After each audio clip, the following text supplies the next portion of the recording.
Good evening, ladies and gentlemen. My name is GeoQuester, and to my left is my beautiful co-hostess, the Mistress of Dorkness, Susie Q. Hello, my little geeks and geekettes. What a great show for tonight. We have a new term for them. What are we calling them now? We're calling them Geo-Minions. Geo-Minions.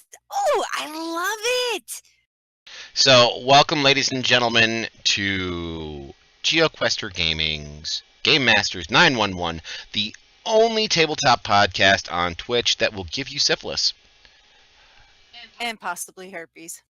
Yes, Just and possibly saying. to herpes. And possibly to herpes. It's a gift that keeps on giving. Hey, it is the giving season. Well, it is. Well, and speaking of the giving season, next Thursday at 9 p.m. is our Christmas show. At our Christmas show, we are having a giveaway. Whoever sends us the very, very best of their holiday decorations to our Twitters, mine is at GeoQuester, and Susie Q's is at Mistress of Dork on Twitter. Please tweet us your holiday pictures of your decorations, and we will examine them on stream on Thursday next week. We will pick out arbitrarily what we think is the three best. We'll post them on screen and let you guys vote for them, and we will have a giveaway for it. Also, Yep. Just letting you know, as you can see on the screen, we have 99 followers. Our next giveaway, which includes a standard license of Fantasy Grounds, will be given away at 100 followers. We need one more person. So if this is your first time, or, well, if this is your 101st time watching us, please follow us if you haven't already. Yes, by all means. Come on, guys, let's get lucky 100. That's all we're asking for, lucky 100. Come on. Who's going to do it? Yes, I have 99 problems, or 99 followers, and a Lich ain't one. Alrighty. I have, before we start this evening, I do have a piece of information I would like to go through. I would like to apologize for those of you who are watching the Delver Society stream yesterday. And as you hear Susie cackling in the background. Yes, yesterday the players pulled one over on me during the playtest of Delver Society. Delver Society is a dungeon race. You have a certain amount of time and pre-gen characters to make it to the end, and then you get a reward at the end that you're able to carry on in the stream, like bonus experience points or what have you. But yesterday, 3 out of the 6 players decide to go rogue. They went evil. The barbarian, the bard, and the rogue decided to suddenly, out of nowhere, and unbeknownst to me, they decided to attack the other party members while they were fighting the final boss. It did indeed throw me for a loop. I was not expecting it. I was not prepared for it, and I was also had been awake for nearly 24 hours at the time, so I was not at the top of my game. I did make mistakes. For example, when somebody spent inspiration to gain advantage on an attack roll, that person had multiple attacks and should have been able to gain advantage on each one of them. I did not allow it. I only allowed it for the first one. I apologize to everybody who thought that was a bad thing for me to do, but at the same time, everybody had, fun, and that was what was important. Everybody had fun. And I had fun being surprised. As many of you know, I've been gaming since the late 70s. I've been GMing since the early 80s. So it's nice to have the wool pulled over my eyes from time to time, and that was awesome. I would also like to put a shout out to Rob2E. Last night, he was on the front page of Twitch, and at one time, he had almost 1,300 consistent viewers to his stream, and he ended up with something like 8,900 unique viewers in a 4-hour time period. At the time, he was playing Storm King's Thunder with FSH Schmo, who is a fantastic GM. Be sure to catch out his stream. But congratulations, Rob, and the rest. That was an awesome, awesome show last night. So I guess now... Yes, it was. I guess now we can get on to the questions. Now, if you have questions from the chat, please be sure to message Susie Q here in Twitch. Do it as a private message. If you type your questions in the chat room, I'm sorry, we will probably not see them, since some of these questions that we have this evening are going to trigger people. More than likely. But that's okay. If they don't like the questions or they get triggered, they're more than welcome to see themselves to the door. And we're all fine with that. Okay, for question number 1. If a spell is not in your spell list and you receive a scroll of it, can you still read it? Okay, now, if it's not in your spell list, for example, if a wizard receives a cleric spell or some other such thing, according to the DMG on page 200, which is the spell scroll entry in the DMG, you're not supposed to be able to read it. It's unintelligible. It's garbled garbage. That the questions are numbered. Yes, they are numbered, Chad. Thank you, everybody, for being such trolls. I love every one of you. You would not be able to read it because it is unintelligible to you. So therefore, if it's not on your spell list, you're not supposed to be able to read it. However, this gives us an opportunity as a game master, and in world development, this gives us a unique perspective. So on that same page, they have a save DC, attack bonuses, etc., depending on the level of the spell for the spell scroll. Why not, if you have a high magic game or some such thing where magic is freely available, why not allow your other players to utilize those spell scrolls? Most everything is already written there. They don't need to know anything. They just have to be able to read the magic words off a piece of paper. They don't need any sort of material components, so they should be able to do it. So why don't we utilize the save DCs? If this is an option, this is just a world building kind of option. Why not utilize the save DCs and the type of magic that is on the scroll? For example, a wizard spell or a warlock spell would be an Arcana check. A cleric spell could be a religion check. A ranger or a druid spell could be a nature check. So why don't we utilize those save DCs as a DC for one of those 3 skills, Arcana, Nature, or Religion, to be able to cast it? I mean, just imagine the fighter, is the last person standing. He sees the wizard fall down, and he knows the wizard has a scroll, a fireball that might be able to help.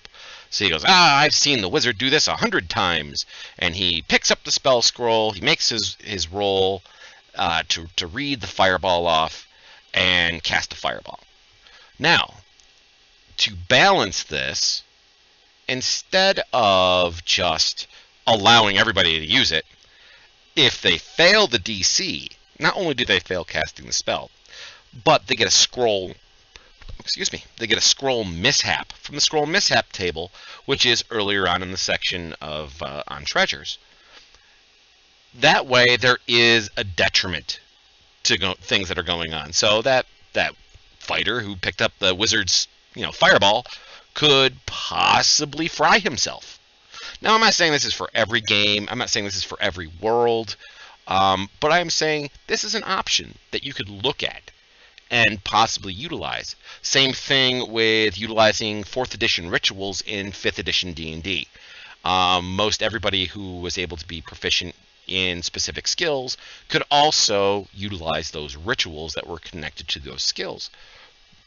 This would be a nice hand-in-hand kind of high magic idea that the players may be able to use. Very, very true. And not only that, I think it allows for players to learn new spells as well and kind of expand their spell repertoire. Okay. Question B. Smart asses. Can a creature with blind sense that is not immune to the blinded condition suffer the effects of blindness? The short answer to this is yes. But there is actually a little splat next to that because there is there's a footnote to this. Now, for example, blind sense is oh my god, my mouth stopped working. Usually utilized by some other ability that the creature has. Like, for example, if you're a bat, your blind sense is echolocation. So casting blindness at that bat is not going to do anything, but casting deafness at that bat will blind it. With that idea, the game master has to kind of rule how it would work. He has to understand that the creature he's using that has this blind sensibility may have alternate senses. May have no senses at all that the players can understand, so may be immune to some types of blindness. So, yes, in the general sense that if it's not immune to the blinded condition, it can be blinded. However, I would say the game master should utilize different options and ideas in order to make that work. Okay. Question number 3. Can the Death Cleric's Channel Divinity stack with the Paladin's Smite ability? For those of you who don't know what's being asked here, on page 97 of the DMG is the Death Cleric's Channel Divinity, which I believe is called Touch of Death, which allows you that when you make a weapon attack to deal additional damage, which is necrotic damage. Whereas the Smite ability from the Paladin is you make an attack roll, you expend a spell slot to add extra damage to the roll. Because part of both of those things, both of those things are considered to be an action. They're an attack action, both of them. There is no such thing as stacking in 5th edition anymore. So, because the attack action is required for the individual ability, or the individual feature to go off, for example, the Channel Divinity, or for the Smite ability, then no, because they're both considered to be their own separate types of actions that you cannot take at the same time. I think that'd be kind of interesting to allow them. But I also think that that's a little min-maxy. It's a little bit too min-maxy. It's like being able to sneak attack and add like 4 or 5 other things on top of it, like booming blade and sneak attack on top of each other. That it gets a little overboard. Okay. Can an NPC healer be part of a party of PCs? And how does that work? Honestly, NPCs are part of a party many, many, many times over. Whether it's a healer or somebody else, it doesn't really matter. I've had NPCs travel with a party that I knew needed a healer, and there was no players that were healers, so therefore I made an NPC healer. Same thing, I've made NPC fighters, I've made NPC wizards. They all work exactly the same. They're there to help support the players. They're there to help support the characters in something that they may be lacking in. But at the same time, if you're going to be utilizing that character, that NPC, in your games, then make sure to let the players know, hey, look, I'm going to be allowing this NPC to gain half experience points. He's going to get a part of whatever experience points you're getting. He is going to be calculated. His abilities are going to be calculated into whatever encounters I run. So that way the players understand that this NPC affects how the game works. and is going to affect their gameplay. They don't need to just have basically a walking healing potion, that they're going to have a living, breathing creature with them that could get killed, will be a sap on their resources, and could possibly be utilized as a MacGuffin to get them in trouble later. Exactly. And remember, guys, most bad guys will tend to go for the healers first because they're the people keeping you alive. So let's try to keep that in mind. And if you have a sadistic DM, that's exactly what they're going to do. They're going to take out your healer first. Okay, next question. Are there alternatives to rest for the restoration of spell slots? Ugh. Now, there is ways. Like, for example, there's the trance ability from the elves. There's, arcane recovery. There is rest. There's a lot of different ways of doing it normally that are already written into the rules.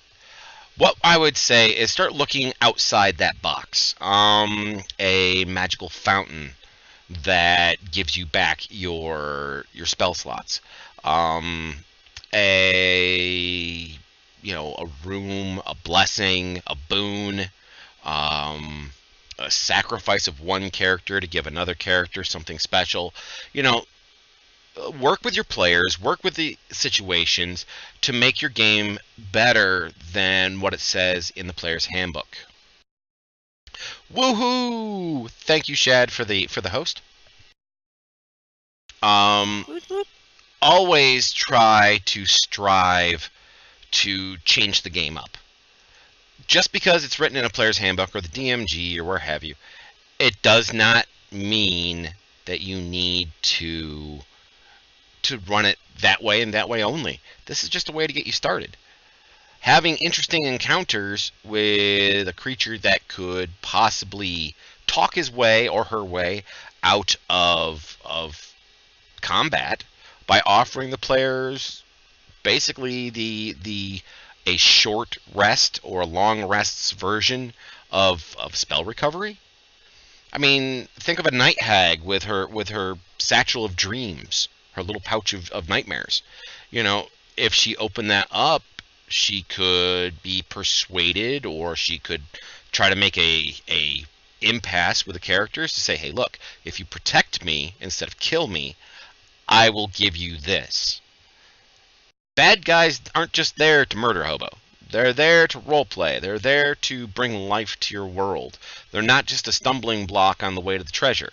They're there for reasons. And they have lives of their own, and they're pretty much going to want to save their skin as often as they possibly can. So try to find other ways. There doesn't necessarily have to be a rule to say, hey, this is the way it goes. But, there are other ways of doing things. Look into them. Think about them. Toy with them. Write them down. Throw a couple at a player and say, hey, what do you think about doing it this way? There's a magic fountain over there that gives you back all of your hit points and takes away a year of your age. The fountain of youth kind of idea. It doesn't have to work for just spell recovery. It could be for hit point recovery. It could be for feature recovery for your classes. You could do all sorts of things. You don't have to necessarily follow the rules for it, as long as it's fun and as long as you remain consistent. Yep. Okay. How do you reward good players in order to encourage other players to play by example?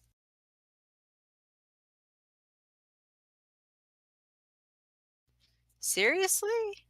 Okay, now I've utilized in my history,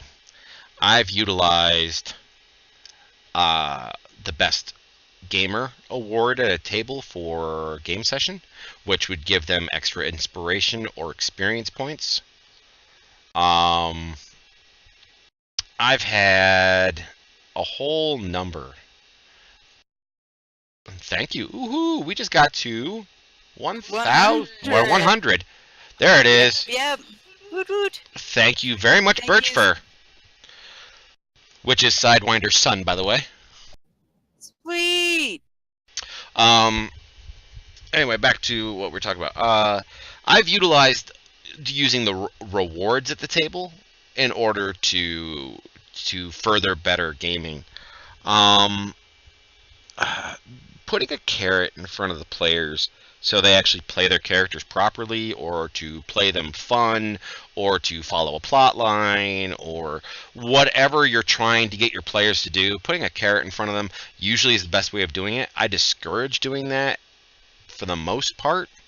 I do it as just a reward for my players to say, "Hey, look, you did a great job tonight.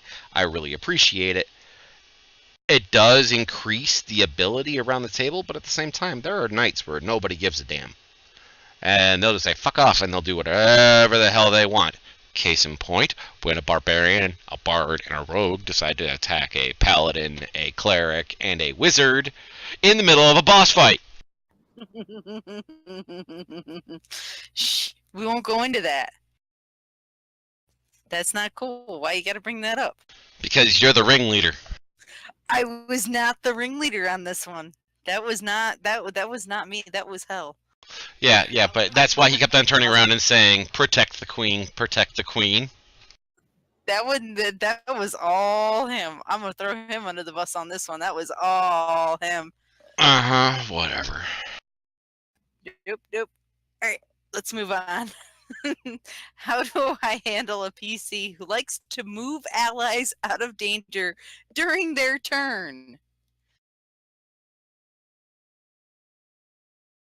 Okay. I know this is a Well, no. See, I know of players who do this all the time.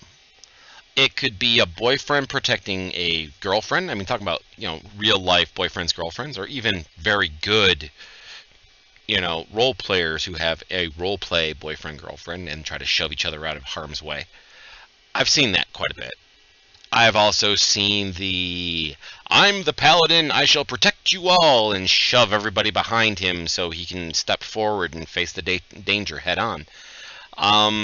This is what we call tank syndrome. Tank syndrome is where a specific player attempts to gather the attention and the attacks of every creature nearby, so the rest of the party is left out of harm's way, and he basically is the one who's taking all the damage. He's the one who's standing up there, and he's getting in the fight. How do you handle a player like that? Well, if it's pissing off the other players, then the other players need to speak up. Alright, nobody's going to hold your damn hands, players. Okay? Speak your own damn minds. You can't come and bitch to the Game Master if the Game Master has enough shit on his plate, or her plate. Stop your bitching, put on your big boy and girl panties, and go talk to your friend who's playing on the other side of the table.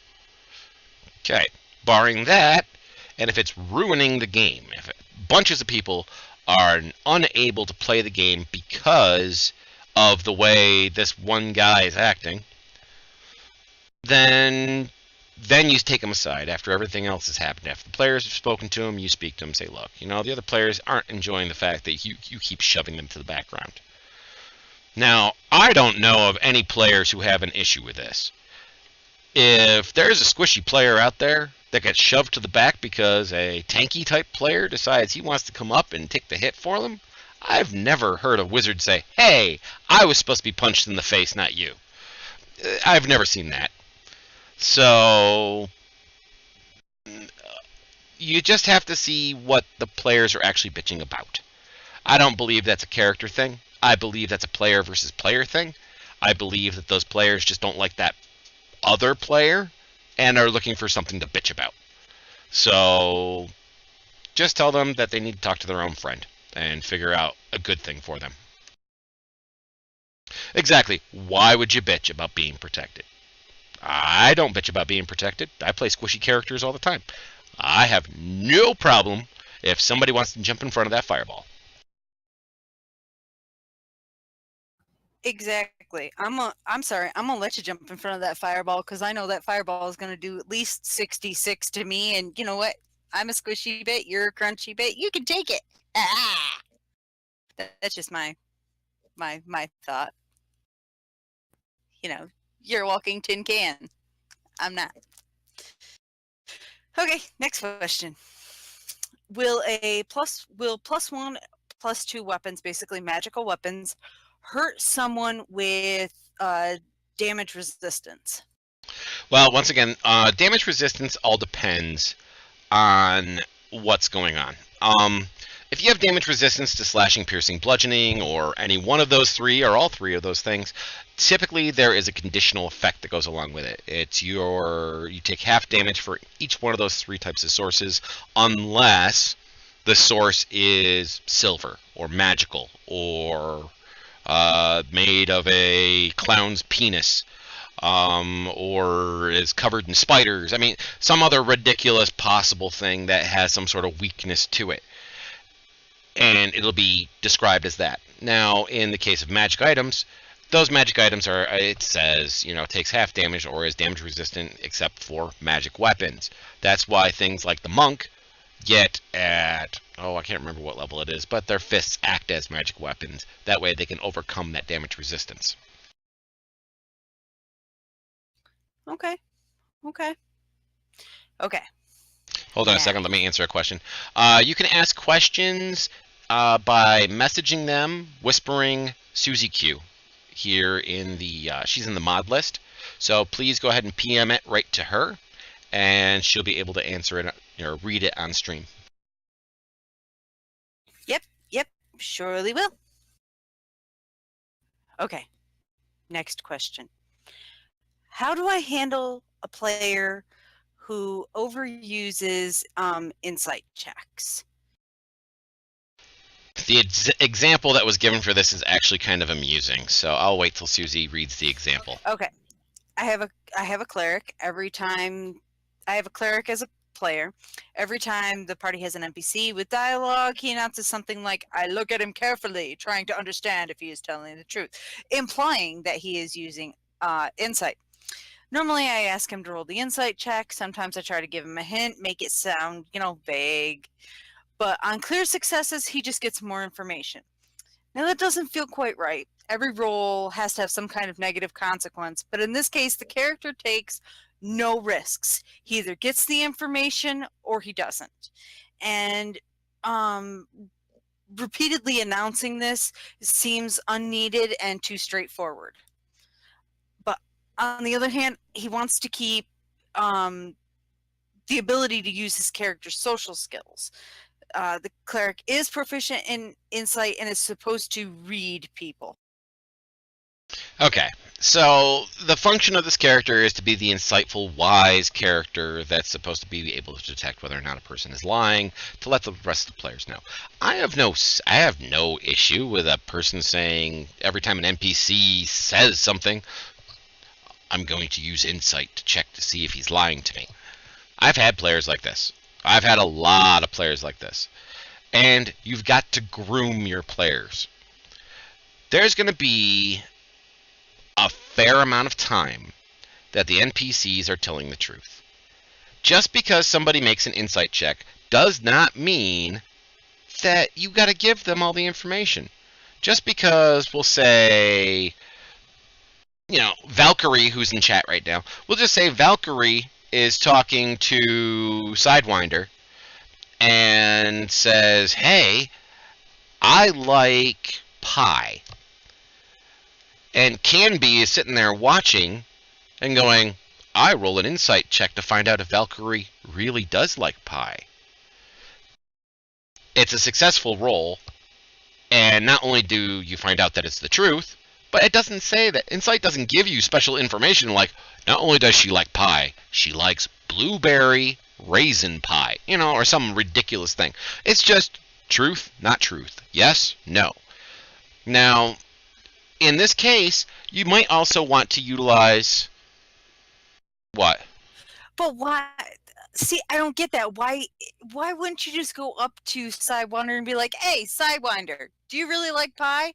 Really? What kind of pie do you like?" Well, no. See, no. This is. I'm going through the skill check. This is all internal. This is all internal stuff. Like finding out that the fact that Valkyrie likes blueberry pie. Yeah, you'll have to ask that information because insight, it doesn't work that way. It doesn't make you psychic. It just makes you go, "I have a funny feeling about this." That's all it is. It's a danger sense for a conversation, and all you have to do is think of it like wheel and woe. Yes, no. Truth, not truth. or truth hiding something, doesn't want to talk about it.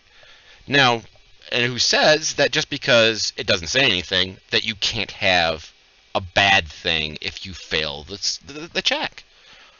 Go ahead, roll that check. If that check is a bad check, I mean, we'll say, like, okay, that person's proficient in it, they've got a +3 or +4 to it, and they roll a 1, a 2, or a 3. There's no such thing as a critical success or failure when it comes to a skill check, but let's pretend that we're going to screw with this player who wants to do insight checks. We're training this person. We're grooming them.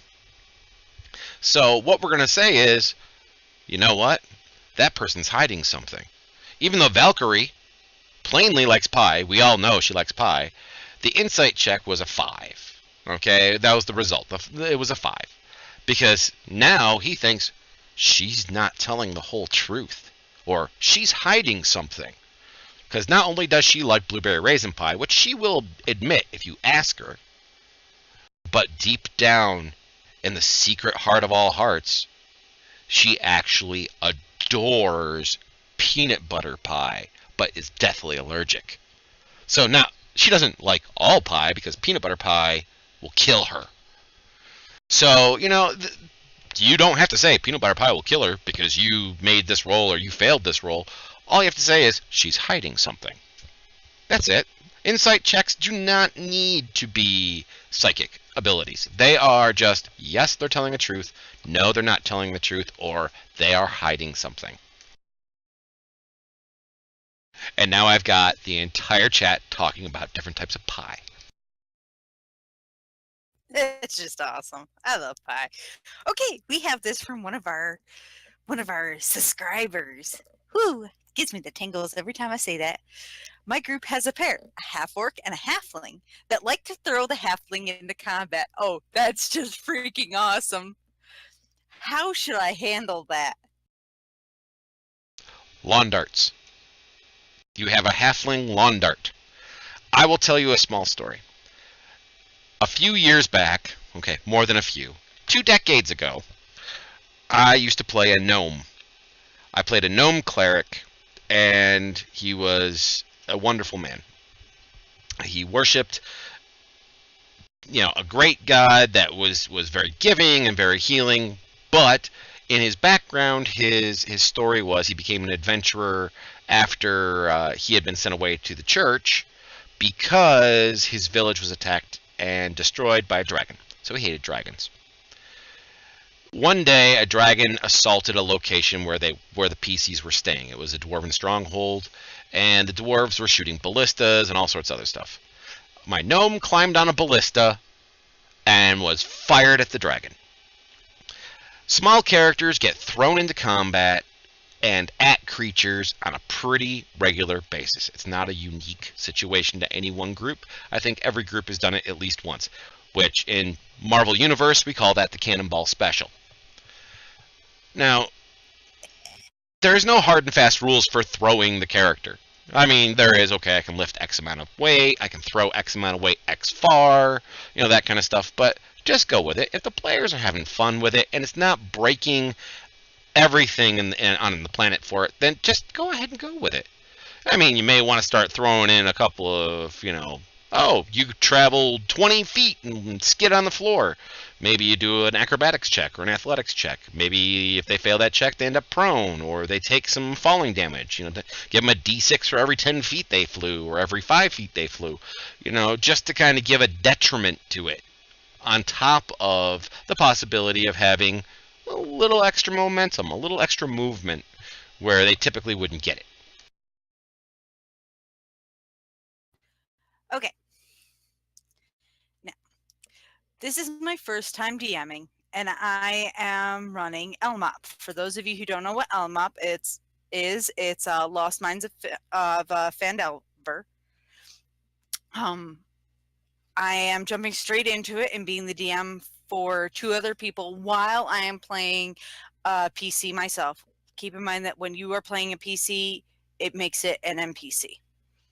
I'm mostly worried about not making the game fluid, fumbling my words, and getting confused with what's next. I want to make sure that it comes across as natural and not force read from the book. Any suggestions? The biggest suggestion I have for any brand new GM is don't try to make it sound like you've been GMing for 1,000 years on your first day. It's like going to work for the first time. You may have gone to college and have degrees on what you're going to be doing, but once you get there, you're the new guy. You're gonna screw up. It's gonna happen.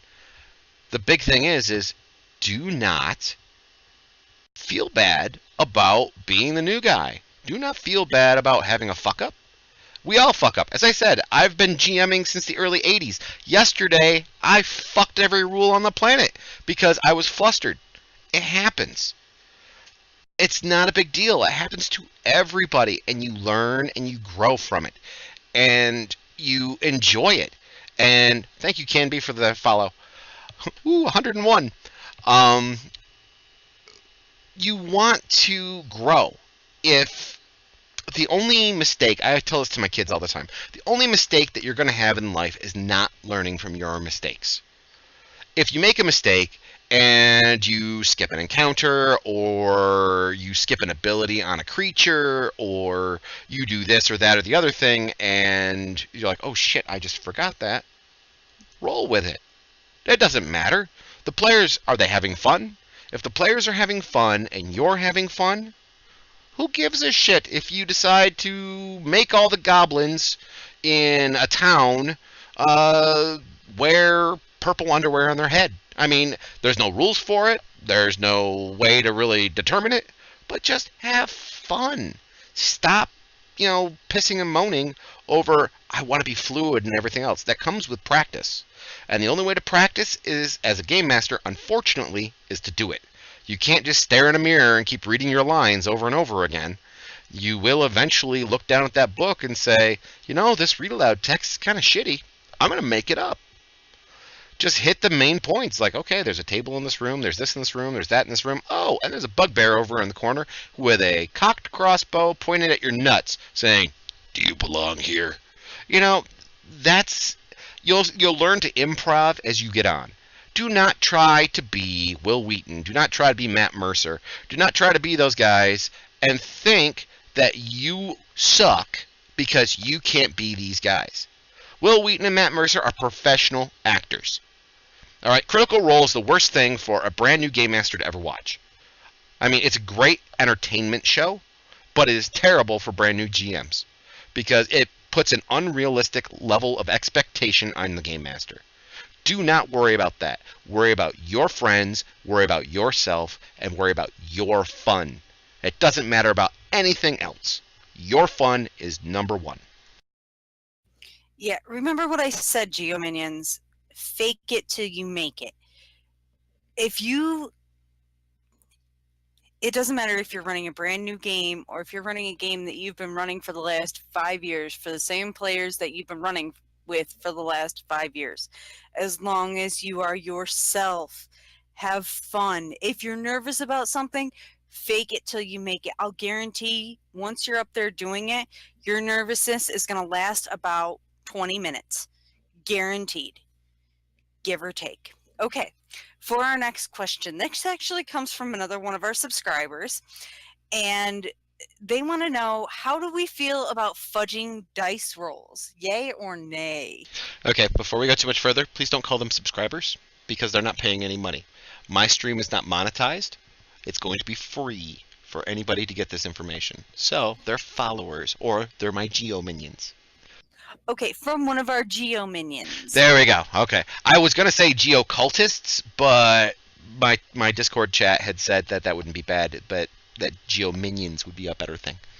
All right, so fudging dice rolls as the game master or as the player? You know what? Why don't we go with both? Okay, so why don't we start off with the game master? Sometimes we need to fake our rolls to either increase the drama or to decrease the lethality. Good game masters are not against the player. Good game masters are always rooting for the players to beat the encounters that he or she may have made. And fudging a roll from time to time happens. Hand waving side fights happens. For example, two NPCs are fighting against each other that are not particularly integral to what's going on. For example, you have some goblins and some guards fighting on the side, having a skirmish, while the PCs are facing down a boss. You don't really want to focus on rolling all those extra dice for all this big battle scene that's going around the outside. I mean, imagine something like the Lord of the Rings or the Hobbit or any of the rest of those where you got to see those humongous battles. Imagine rolling dice for every single one of those NPCs that's sitting there in the background. That's what we're talking about, fudging rolls as a game master. You just hand wave those and say, okay, this side's winning or this side's winning. You might roll a die just to see which way the tide's turning to see if the PCs will go over and jump in to help a group or, to add some fluidity and some randomness into it. But I have fudged my GM rolls many times over because I do not want to kill players off of a die roll because it's a stupid thing to do. I mean, it happens from time to time. There is lethality, and the randomness will be there. But there are times where you have to fudge it. You can't have a TPK. And you know that this critical juncture is the tipping point.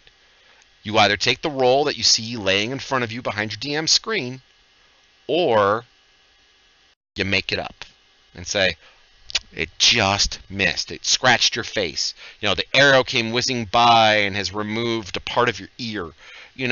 That kind of thing. Instead of it, oh, well, it was a natural 20 and it shot you in the eye. You have 2 hit points left, and this was going to kill you outright, and you weren't going to get any death saves because it was going to be a system shock. That kind of stuff, hand wave it. That's not a problem. Now, when it comes to players fudging dice rolls. Players fudging dice rolls is probably one of my number one pet peeves when it comes to any sort of face-to-face tabletop. Virtual tabletop, it's next to almost impossible to fake your dice rolls because it is built into the program to have a random number generated. Players should almost never fake a die roll. I say almost never. The only time they should fake a die roll, and there's other rules that you can use to put in place so they don't have to do this. But to fake a die roll is when they're attempting to act a specific way to make everybody believe something is happening when they actually mean something else to happen. The art of the misdirect. If that's what they're attempting to do, then I can understand doing the misrolls, but the GM had better be in on it. Just rolling a die and getting a 2 on the die roll and saying, oh, I got an 18, that's no fun. That's cheating. There's very rare times that I say that somebody cheats. Doing that is a cheat. So please don't do that. And just for you, so you tabletoppers know, dropping the dice in a certain way so they land on a certain number, that's flubbing a dice roll too. Just an FYI. Yeah, we had a player that used to do that in my games for close to a decade. Yeah. Yeah. That really sucked. It did suck. He gamed with us nearly every week for a decade, and there was at least 1 time, 2 times every single day that we gamed that he would flub a die roll. We would catch it. As the game master, I unfortunately at that point would have to escalate matters a little bit just to compensate for the fact that he had flubbed a die roll, just to make it fair. My players understood this is what was going on. My players understood this was the penalty for cheating, was the fact that I would augment the encounter mid-encounter if they cheated, and we all had agreed upon that. So don't ever try to do something without agreeing with your players first about cheating. Cheating is a thing that you should really try to... yes, we needed a Rickroller. And yeah, there's no fun in flubbing the dice roll. I like to fail. I like going, all right, it's a really super dramatic moment. I'm going to run up. I'm going to do this. Okay, I got like 4 skill checks in there before I make my attack roll.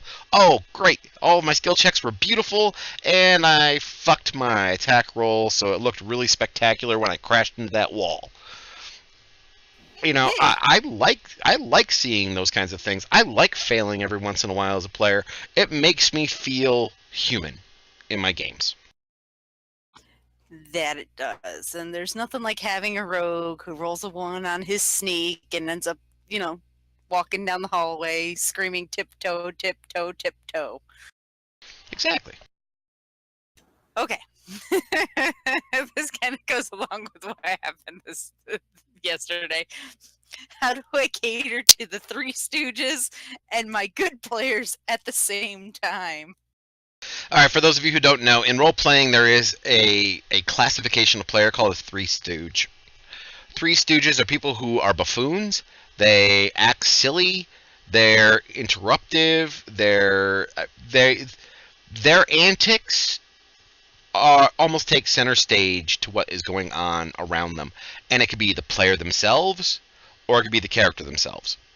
Normally, it is a player. The stooge, or one of the Three Stooges, usually has an accomplice. Now, if you're playing like I used to and do a lot of face-to-face playing at home, one of the best things you can do is you can separate your players and make them sit in different locations.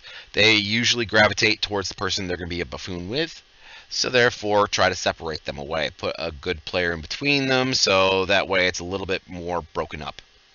Yes, it can be a function of alcohol as well. I typically don't allow people to drink while we're gaming, so um, just for that reason. But it does happen. Three Stooges happen. And as long as it's not affecting your game, then it shouldn't be an issue. If it's affecting your game, then you need to speak to them. Now, if another player at the table is a good player, a quote-unquote good player, they're the person who shows up, they're the person who pays attention, the person who takes notes, they're the person who keeps people on track, and all the rest of the stuff. If you have those people on your table, and you have buffoons at your table, the quote-unquote good player is going to be pissed eventually at those stooges. It's going to happen. It happens every single time. And all you got to do is you just got to find a happy medium. You got to sit down, you got to talk to your players and say, look, I don't mind the out of character banter, I don't mind this, I don't mind that, but can you keep it amongst yourselves so it doesn't disturb the rest of the game? And can you keep your ear out to pay attention to what's going on in game so I don't have to re-explain it while you guys are telling the latest, horse walks into a bar joke. So, I mean, I have been that buffoon. I am that buffoon in a couple of games. So I understand. It comes on both sides. You just have to keep control over your table. Very, very true. Okay, next question. How do I start a campaign? Okay. I know that this is all talking about session ones. Starting games can be interesting. You have a number of tropes you can use. You can utilize so you're sitting in a bar and a halfling walks over with a job offer. That one happens all the time. It's a perfectly legitimate, and it is a trope specifically because it happens so often early on in the game. Well, I'm saying in the game, as in the game's life, in D&D and role-playing in general, in its lifetime, that's the way it started. There's also other ways of doing it. You can start somebody in the middle of combat. You can start people off with a combat encounter or a social encounter outside of things. You can do the on your way to the market type encounter. You can do the you're called together for type encounter.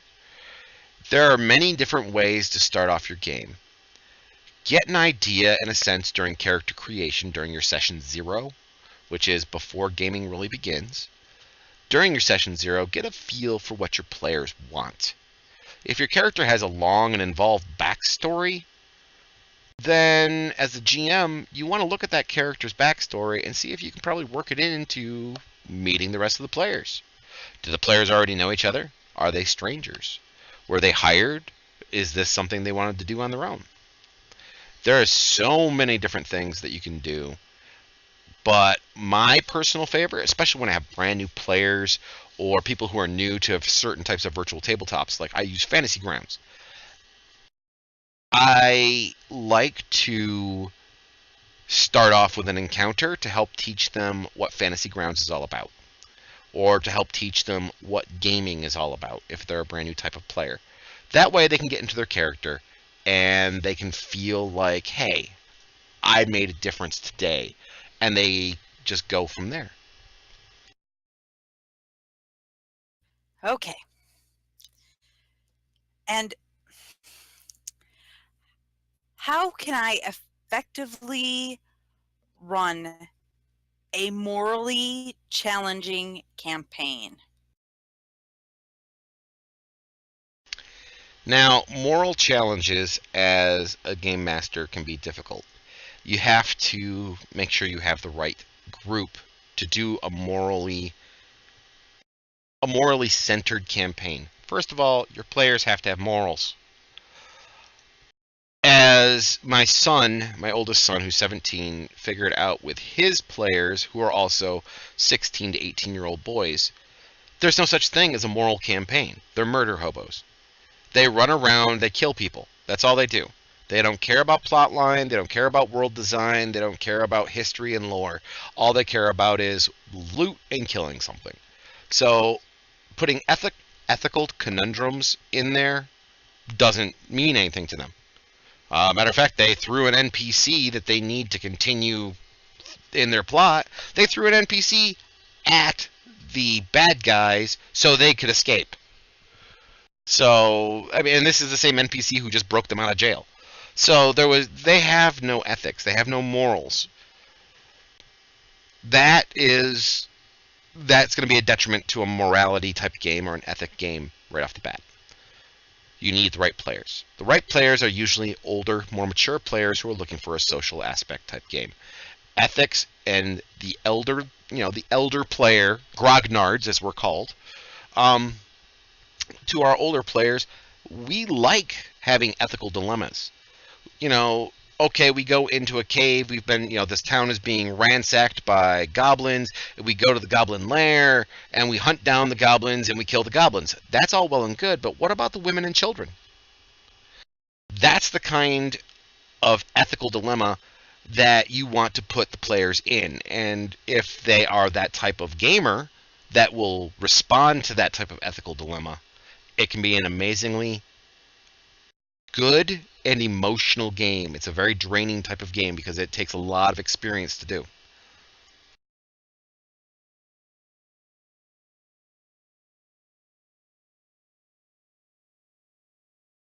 Okay, ladies and gentlemen, we're out of questions. So please, by all means, either pop something up in chat or whatever, because I don't really have too much of anything else. We went through like 16 of them tonight, so yeah. Oh, okay. Orcs are inherently evil. All right. This is the nature versus nurture. Okay, and on Facebook there was a campaign. What was it? About 4 months ago. It was hashtag. Yeah. It was hashtag Orc Lives Matter, and there were some white hats and some SJWs who were seriously pissed off that people were killing orcs. Oh, you special little snowflakes. Yes, they were special snowflakes. But those same special snowflakes, let me be honest, that is a nature versus nurture type of argument. Is an orc just evil when it's born, or is it raised to be evil? Is evil in its society considered to be evil, or is that the status quo, so therefore is it good? These are moral conundrums. These are ethical conundrums. These are things that the players really don't like to delve into for the most part. Doing moral and ethical games are very difficult. As I said, it takes a very special breed of player and game master to utilize together. I do like to use ethical dilemmas on my players every once in a while. Not all the time. But that nature versus nurture argument, do we kill the orcs because they are inherently evil, or is their society just setting them up to be evil? That is a whole philosophical question that you can all debate on Facebook. Okay. And how do you handle when a player wants to play a race that doesn't fit into your game? I honestly like to allow my players to have freedom and flexibility when it comes to their character choices. To a point. There comes a time where there are certain worlds or certain settings that don't allow for certain types of characters. Like, for example, in my Wraithborn game, there's no gnomes, there's no halflings, there's no dragonborn, there's no tieflings, there's no Aasimar. There's a number of races that there are not, because they just simply don't exist in this game world. There are other games where all that stuff is absolutely fine to play. Plus other stuff like orcs and goblins and tabaxi and all sorts of other things. That's fine. If that's what you want to do. Yeah. As everybody starts going off about my halfling monks. I hate monks as a player class. I will not allow them in my Wraithborn game because there's no monasteries for them. So I don't have them in my game. But my players have discovered that, okay, this is why he doesn't like them. So this is what I like to do. Oh, my world is called the World of Wraithborn. There is, on my YouTube channel, I have one season of a game called Wraithborn: Blood of the Crown. And then on one of my friends, who is a streamer as well, Rob2E, he has a game on there that I ran called Return of the Wraithborn. Both of those games are related to each other in the same game world. Yes. Okay, I'm going to answer this one. In-game character romance, pros and cons, along the same lines. If two half-elves were to have offspring, would it be all human or all half-elf or all elf, or balance out as half-elf again? All right. Honestly, it's going to balance out as half-elf again. If you have two half-elves that have a child, it is going to be a half-elf child. Just like if you have a half-elf and a human that have a child, the child is going to be a half-elf. That's just the way it works out. Now, character romances in-game, pros and cons. Okay, pros, it's just like having a real-life romance. You have the same pros and cons in-game that you do out of game. In-game, you're going to fight, you're going to have disagreements, stuff like that. In-game, you're going to have fights, you're going to have disagreements, you're going to have stuff like that. But at the same time, you're also going to have a partner. You're going to have that person that's there fighting with you that you don't have to go through the whole rigmarole of getting to know that character and blah, blah, blah. So that's kind of the cool thing about it. I saw a really cool one that's actually in the chat right this second. Okay. What do you do when you just freeze while you're DMing? I can tell you what I do, because it happens every once in a while. It happens to anybody. The players will say something that just makes everybody laugh their asses off and makes them stop gaming for a while. There's things that the players ask that you just go, I have no freaking idea what the heck you want. That happens. It does happen. Now, as the game master, you have one extraordinary power, and that power is the be right back power. The be right back power is you look at your players and say, thanks for stumping me. Don't be scared about, by the way, of telling your players that you don't know something. You're humans. Everybody here is a human, even though we may play other things on I play something else online. We're all human. We make mistakes, or we don't know everything. We're not omniscient. So it's okay to tell the rest of the players, okay, you stumped me here, or I need a second to deal with what just happened. So why don't we go ahead and take a step back. We'll come back here in 5 minutes. I need to go fill my coffee cup. I need to do this. I need to do that.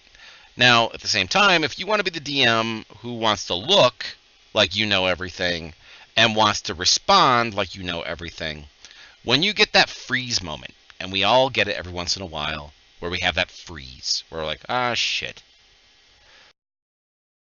You just turn and walk away for a second and give them an excuse. I gotta pee.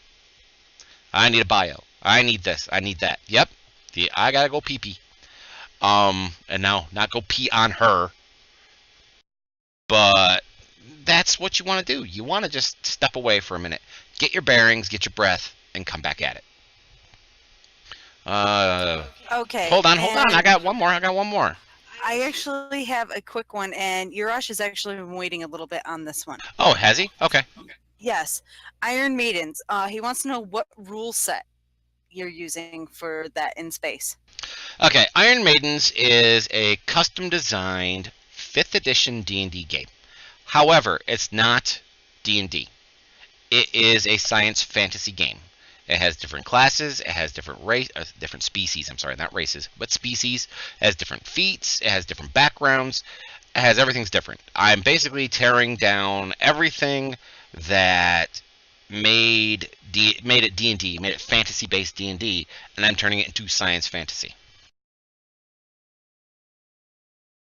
Okay. And Iron Maidens, by the way, is a female-only game other than myself running the game. All the players are female. I do believe I have 6 players right now. All of them are female. And we will be starting to run that very, very soon.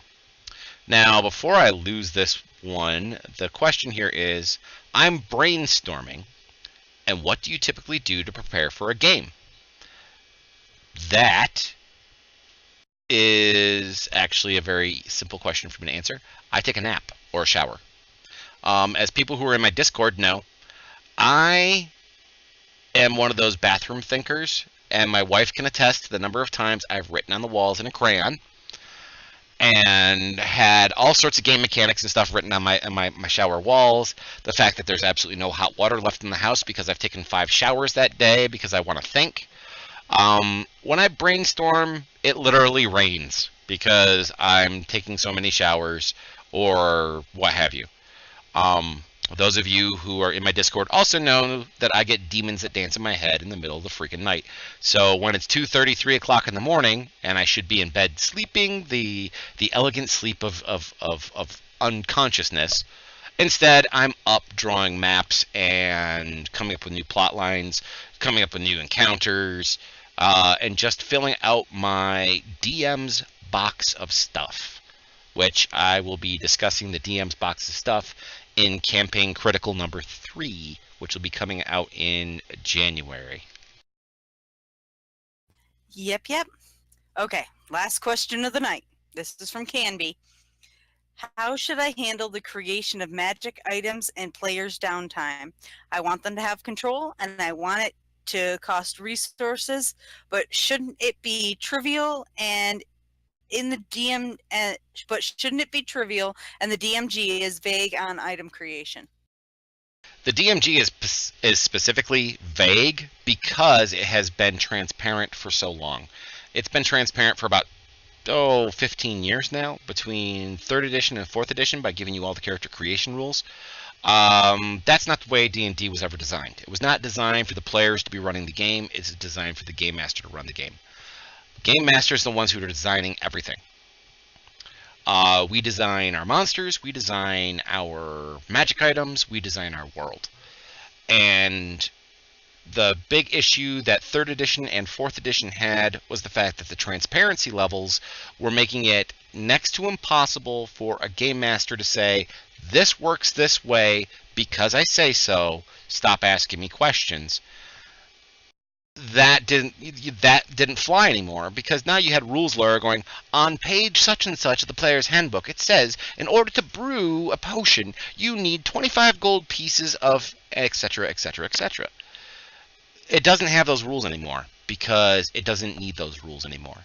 Now we've gone back to the 1st, 2nd, and even basic edition where a game master makes something and that's the way they make it and that's the way they want it. Now, downtime can be as hand-wavy as you want it to be, or it can be as action-packed as you want it to be. If you want to run every hour of your downtime, then by all means, run it. If your players are those types of people who want to go shopping in character and go haggle and do all the rest of those things, by all means, let them do it. It's actually a great opportunity to drop plot seeds to do things. If you want them to spend their resources, have them actually spend their resources. Now, the typical magic item creation for 5th edition now, during downtime, is 25 gold pieces per day is how much a player is able to work on. That's per person. So therefore, if you have multiple people working on the same magic item, for example, in Blood of the Crown, they have 90 days of downtime. They have a person who is a cleric of the forge, or will be a cleric of the forge, who is going to be working on magic items for the characters. He and the character are going to be working simultaneously on certain magic items for those characters to kind of fine-tune them for each other. That means that there's 2 players that are working on it, so the time is going to be cut down.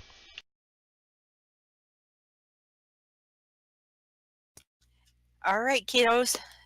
That's our show for tonight. This has been awesome. Make sure you PM me at either, just PM me at Mistress of Dork on Twitter with your questions for this week. Thanks all for listening.